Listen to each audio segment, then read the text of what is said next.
patients! Stop arresting patients! Stop arresting patients! Welcome to CMMNJ TV.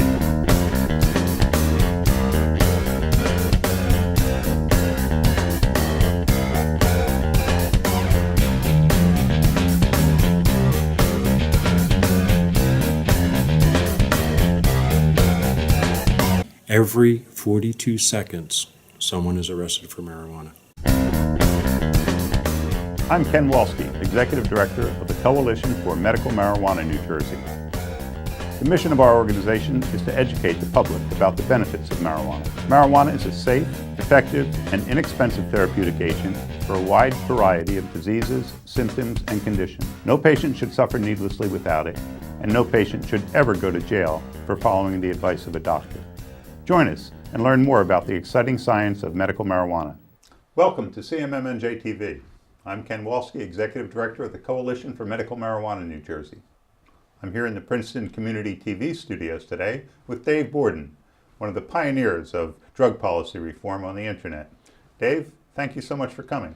Oh, thanks for inviting me, Ken. So Dave, your organization, you've been doing this online for 23 years now, I understand. You started in 1993. There was barely an internet in 1993, Dave. Well, maybe 1 in 5 or 6 people or adults had internet then, but it was the early days of the commercial internet, and it was an innovative thing to do at that time, organizing. And we were the first concerted effort online to get the movement organized and communicating. It was around the same time that the Surgeon General, the first Surgeon General in the Bill Clinton administration, Joycelyn Elders, had made a remark, actually just responding to a question, saying that drug legalization is something that should be studied. It might reduce crime, and she wasn't sure what the ramifications were. And she took a great deal of heat for that. It was arguably the beginning of the end of her tenure as Surgeon General, although a few other things happened. But I thought it was time to jump in and step things up. That's great. Was she referring to drug legalization in general or just marijuana legalization at the time? The question was about drug legalization in general. Now she has stayed supportive and has lent her name to some efforts relating to certainly the marijuana legalization. Since that time, she supported syringe exchange efforts. Yeah. And you actually started with, it was called the Drug DRC-Net, Drug Reform Coordination Network, and now it's called StopTheDrugWar.org? Yes. We still technically DRC-Net is the name of our nonprofit corporate entities, but we mostly go by StopTheDrugWar.org. And so you've been publishing this weekly newsletter, I know is very famous in the drug reform community, the Drug War Chronicle, it's called, and you've been doing that every week since 1997, Dave. We have, though I should give credit to our writer, Phil Smith, who does most of it. I mostly edit it, put together the email editions at the end, and of course confer with Phil. So he deserves most of the credit. And Phil's been on staff since 2000. I was going to ask you how big a staff you have. You're based in Washington, D.C.? We're based in Washington. We have just 2 of us on staff right now. The changes in the economy and the movement were hard on us, so there's a chance we'll be expanding again, particularly through this work we're doing on international drug policy. I'm based in Washington, D.C., and probably moving into the Students for Sensible Drug Policy office, actually. And Phil works remotely most of the time from California. And you were instrumental in starting the SSDP, Students for Sensible Drug Policy, and you worked in reforming the laws against loss of student aid. Isn't that correct, Dave? That's right. Many viewers probably are aware that there's a law that takes financial aid for college away from students because of drug convictions. It's a federal law. It's been narrowed. That was one of the victories of the campaign. It's currently limited to people who are in school at the time of their drug convictions. It's not always a permanent ineligibility. It can be a year or 2 years or indefinite, depending on what types of convictions and how many. It almost got scaled back again in 2010. The House actually passed language to limit it to sales convictions, but that got stripped out and never taken up by the Senate due to the congressional jockeying on the healthcare reform law and the student aid package that this was part of. They got combined when the Democrats were trying to pass both, and the section that this reform was part of doesn't fit. There's actually a bill now in the Senate, co-sponsored by Orrin Hatch of all people, to completely repeal that law. Really? Shows how much times have changed. Wow. But SSDP was founded out of that law and people's reaction to it, and we worked with the early students. Some of our staff members who were students or student age did the early national organizing. We funded, sponsored the first conference as well. Yes, SSDP is a great organization. What was your undergraduate degree?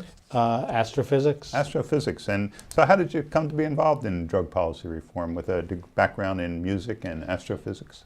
Well, it took me about 20 years to figure out if there's a connection between all these things. And I'll tell you what I've come up with, and maybe there'll be some viewer feedback whether it really works or not.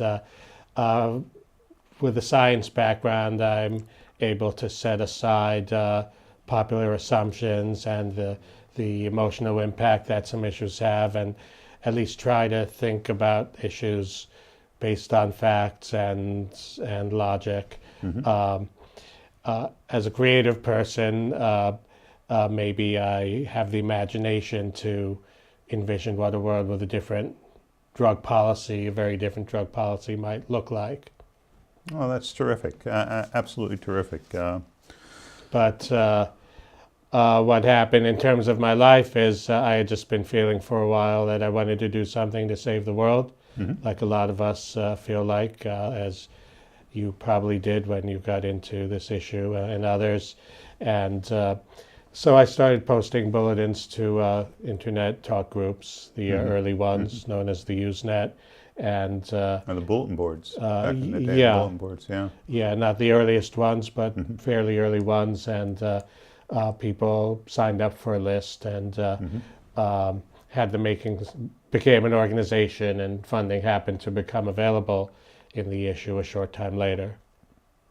Well, I think it's certainly, to me it's the central issue in America today is our drug policy and how much harm it does, not only to individuals but to societies in general. And I think even when a drug offense isn't the direct cause of that, it's a real contributor at so many stages, providing a financial, economic reason for people to get involved in crime, as you pointed out, to when people have that point on their record, can trigger laws that require incarceration or that influence judges negatively, or that just make it hard to get other jobs because they have a record. That may be the most widespread impact of things. Right. So I see here in your report you refused to report for jury service as a protest of the drug war. We've been encouraging people to report to jury service, in terms of being able to nullify the laws against drug offense, since so many court cases involve drug offenses.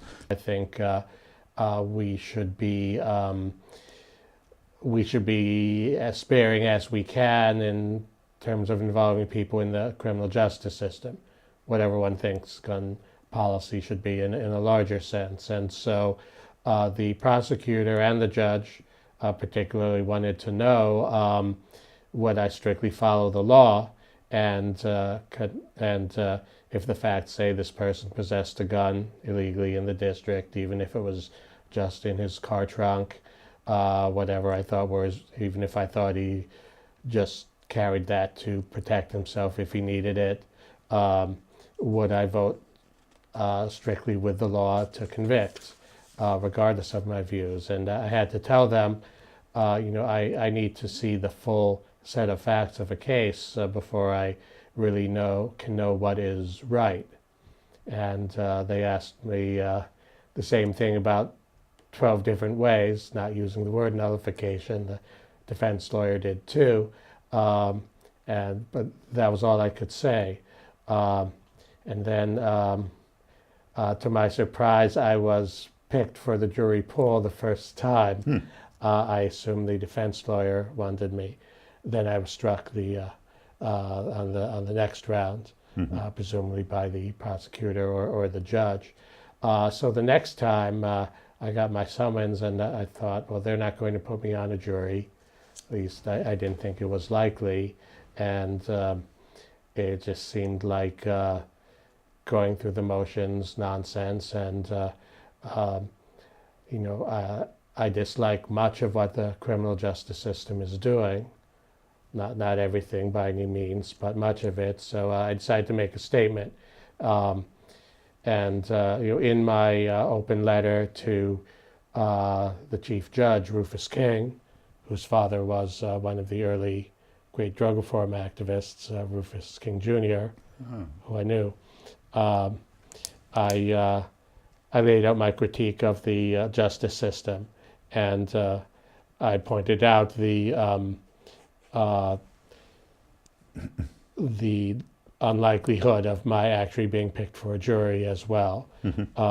So that doesn't apply to most people. So this was not meant at all to discourage serving on juries or any of the thoughtful approaches that we and our allies advocate for that.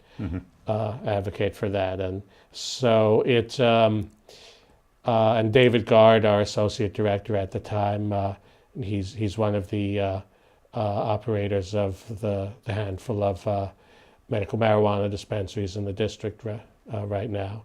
But he was our associate director then. He received a summons about 2 weeks later, coincidentally, and he sent in his own note with a copy of my letter. And so it transpired over a long period of time, the judicial system, civil system in this case. And so we were called before Judge King together, and we respectfully refused his order to report for jury service. And so what he did, what he did was and this was a Friday, he gave us until Monday to comply with his order, at which point he said that we would each be subject to a $100 fine per day, each day that we held out for as long as we did. Now, he also signaled to our attorney, a pro bono, very good and prominent attorney in the area, that he ultimately wouldn't stick us with the fines if we were attempting such other part of the process. Judges and lawyers seem to have some kind of secret code that they communicate, use to communicate things like that with each other. And so 2 weeks later, we went back, and our attorney proposed that as an alternative to jury service, that we each do some community service in a number of hours that would be sufficient to deter other people from using this tactic just to avoid jury service, that only serious people might do this. And Judge King didn't accept that, but he, along with vacating the fines, he he changed the continuing penalty to 8 hours a week of community service. And he allowed us to serve that at Prevention Works, a syringe exchange program, which was operating in the district at the time. And we did that for a couple of weeks, and it was a very positive experience being there, but 8 hours a week when you're busy at your own job is actually a lot, we found out. And ultimately we couldn't do the time. So we agreed at that point we would report for jury service. And we both again, when we ultimately reported, actually I never made it through the poll the next time, just the numbers. I wasn't even called. And David was called, and he found his profession came up again in the discussion, and he didn't get through the selection process for a jury either. And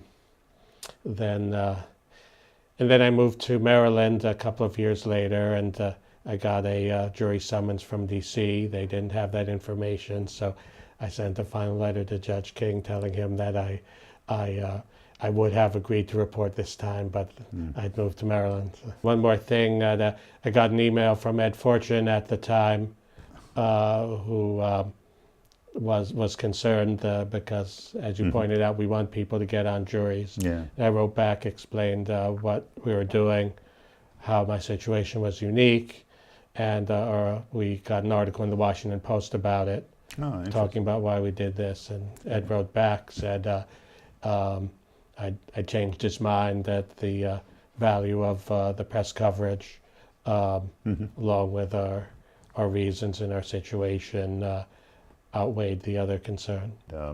What is it? Adam Eidinger was he part of your organization at one time? Adam is a close ally and partner. He's employed by the company Dr. Bronner's Magic Soaps. Oh, Dr. Bronner's. And mostly, if not entirely, for advocacy, and they're a big supporter of ours. But you follow all the issues. I mean, you're a national and you're an international concern. I mean, you follow so many issues. Tell me about some of the big drug policy reform issues that are going on right here in America now. I see in New England there's some very exciting things happening. A lot of several states are discussing legalization of marijuana, correct? That's correct. And in fact, the Vermont Senate is the first state legislative chamber in the United States to pass a legalization bill. And so hopefully that will go through the House and be signed by the governor supporting it. I don't know the details of where that's at. Rhode Island is a good candidate for the state house route. Massachusetts has a legalization initiative set for the ballot. Maine is up in the air. The state government, which is headed by an insane governor who even other Republican politicians in the state detest, invalidated many of the signatures over a claim that the notary's signature on them did not match the signature they have on file, which I haven't looked at the signatures. I've heard that they do look pretty similar, and that's being contested in court. So they're working on a ballot initiative for legalization in Maine as well. Yeah, and it really hinges on right now whether MPP and their local people prevail in court in getting this decision by the state officials overturned. It really sounds like a wrongful decision. Caveat that I haven't looked at documents or details myself. What we don't know is whether the courts ever overturn those kinds of decisions, even if they're bad. If they do, this seems like a candidate for it, and then we'll have an initiative, probably a victory in Maine. How does it look in California right now? I think it looks good. I mean, there's a lot of money that needs to go into this to do it right. It sounds like the money's likely there. There's a coalition of ultra-rich people led by Sean Parker, formerly of Facebook and Napster, and I think Dr. Browners is contributing to that. And we've heard the figure 20 million thrown out for its budget. Sounds like a lot, but California is a very expensive, large state. Yeah. I think it looks pretty good. Of course, none of these things are ever a given until Right. they're done. Right. There's also Arizona and Nevada, where it's anticipated there are tough fights. We're hoping for victories there, but those, along with Maine for different reasons, are the least predictable. Another critical issue is sentencing, one of the most brutal parts of our drug policy. And we're at a time that in which the politics have more or less reversed from when I first got into this. After the last congressional election in 2014, there was a whole set of articles you could find saying that one of the few issues, if not the only issue, that the two parties in Congress could be able to come together on and do something is sentencing reform. And there are a number of bills, one in particular. They don't do everything we'd like by any means, but they have support in both chambers. Now, in the Senate, there are some regressive Republicans who are opposing this and slowing it down, and we hope they won't succeed in blocking it. There are other Republicans who are strongly supporting this. The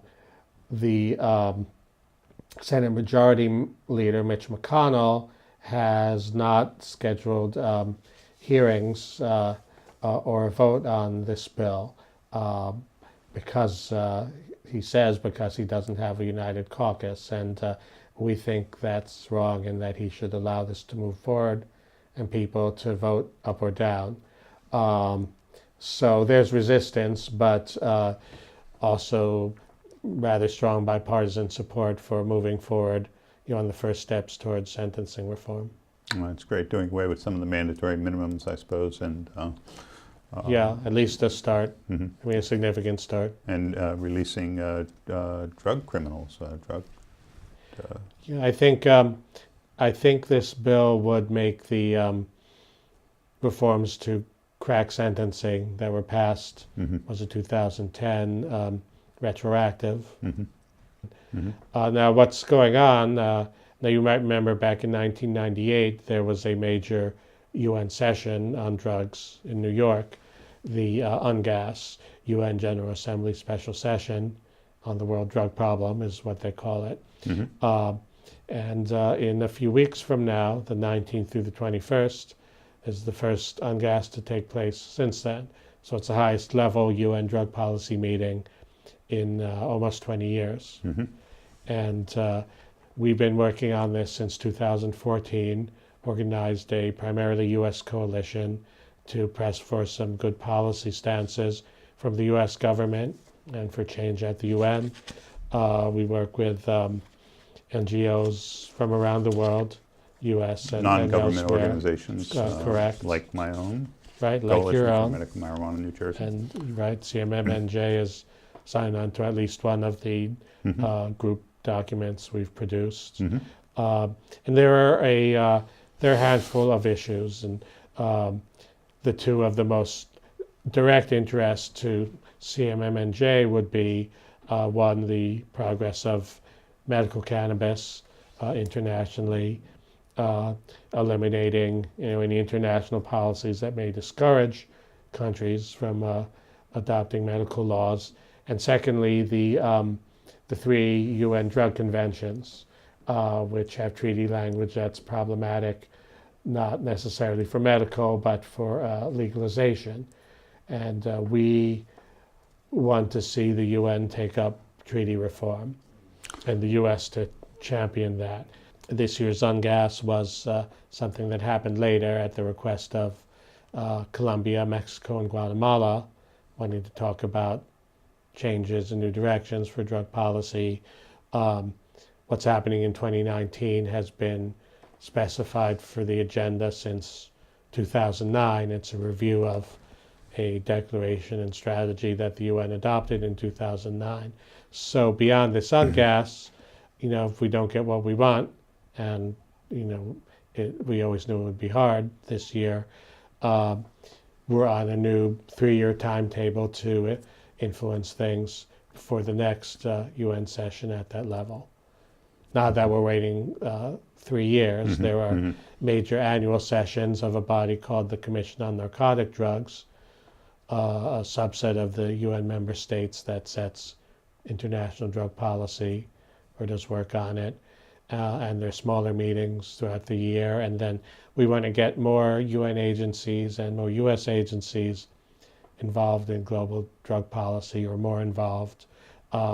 We'd like to see the standing of, say UN AIDS, the UN Office of the High Commissioner on Human Rights, UN Development Program. They've started to weigh in more on drug policy. It's been encouraged as part of the process of this UNGAS. Now, UN AIDS is Agency for International Development, or is that? UN AIDS works on HIV/AIDS issues. Oh, HIV/AIDS. UNDP is the development issue. And one good thing that's come out of this UNGAS is that there has been a process to involve a wider set of agencies in drug policy. We'd like to see even more of that. We'd like to see the decision-making diversified, a broader set of agencies working with equal centrality, not have it all coordinated by, one drug, the UN Office on Drugs and Crime, which actually has a lot of good positions and does some progressive work. I'm not painting UNODC as the enemy. Thank you so much for coming to CMMNJ TV. For more information about the Coalition for Medical Marijuana New Jersey, join us at our free public meetings on the second Tuesday of every month at the Lawrence Township Library in Mercer County, New Jersey, from 7 to 9 p.m. Snacks are served and all are welcome. Every 42 seconds, someone is arrested for marijuana. Every 42 seconds, someone's arrested for marijuana. Cada 42 segundos está uno arrestado por marihuana. Every 42 seconds, somebody is arrested for... Every 42 seconds, someone is arrested for marijuana. It could be you.